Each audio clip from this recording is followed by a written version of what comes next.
ঘন জঙ্গলে আপনি এখানে কি করছেন একা একা? তুই অনেক ভালো সাদাসিধে মানুষ, আমি তোর ব্যাপারে সবকিছু জানি। আমি জানি তুই এখানে তোর স্ত্রীর ভয়ে এসেছিস, কারণ তোর স্ত্রী তোকে বাজার করার জন্য টাকা দিয়েছে। আর তুই কই টাকা তোর দাদাকে দিয়ে দিয়েছিলি, এই কারণে তুই জঙ্গলে কাকতে খুঁজতে এসেছিস। হ্যাঁ বাবা, আপনি একদম ঠিক বলেছেন।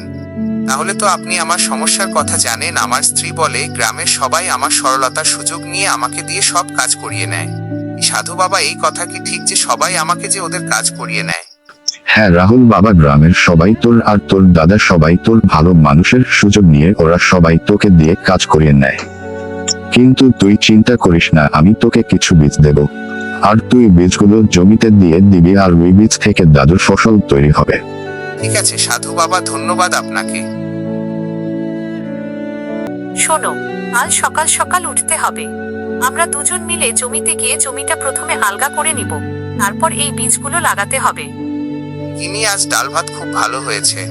তোমার হাতে রান্নার কোনো জবাব হয় না। তুমি যে কোনো রান্না করো না কেন, সব রান্নাই তো ভালো হয়। থাক থাক, আমাকে নিয়ে তোমার এত প্রশংসা করতে হবে না।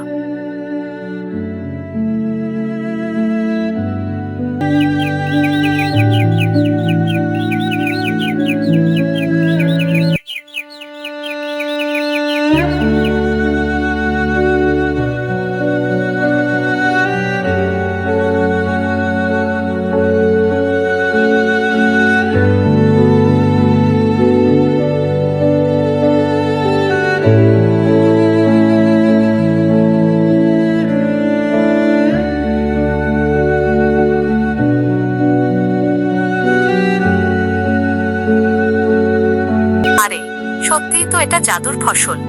আমরা কাল বীজ লাগিয়েছি, আর আজ দেখো জমিতে ছোট ছোট গাছ বেরিয়ে গেছে। হ্যাঁ সেটা তো দেখেছি। এবার মনে হয় আমাদের সুখের দিন আসবে। আর দেখো জমিতে কত সুন্দর সুন্দর গাছ বেরিয়েছে, পুরো জমি ভর্তি হয়ে গেছে। হ্যাঁ, তাহলে সাধু বাবা আমাকে ঠিক বলেছি যে এই ফসল হলো জাদুর ফসল।